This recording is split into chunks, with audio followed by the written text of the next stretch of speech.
So the deal finally got done. Kyrie got traded to the Mavericks.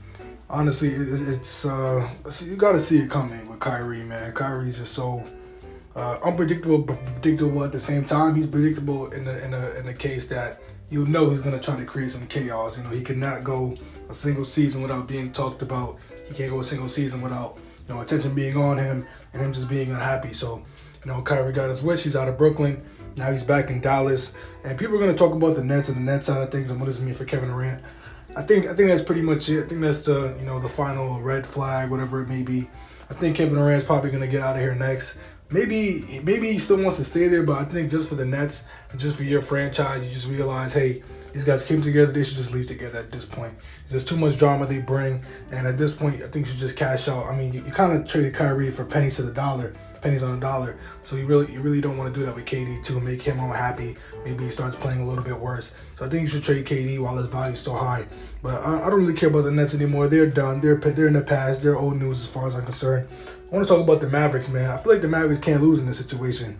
As I just said, I don't feel like they gave up anything significant for their team. Obviously, Luka is their team right now, and all he needed was a little bit of help. Even though me personally, I think Luka's play styles was really holding the team back. But regardless of that, Luka's finally playing with the best player of his career. Yeah, Dirk was really old when he was playing there. Kristaps was a little bit injured every now and then. So Kyrie's definitely the best teammate he ever played with. And for everybody saying, well, Kyrie could probably leave in free agency and go to the Lakers, I think that's what's most likely to happen. But honestly, it really doesn't matter. You gave up a pick in 2029. By that time, I think Luka will still be on the team. So you're not going to be a lottery team. And then you gave up Spencer Dinwiddie, who Kyrie makes up for whatever Spencer Dinwiddie could do. And you gave up Dorian Finney-Smith, who I think is their best on-ball defender. But at the same time, these are all expendable assets, especially when you're getting a top 10, top 15 player in the league.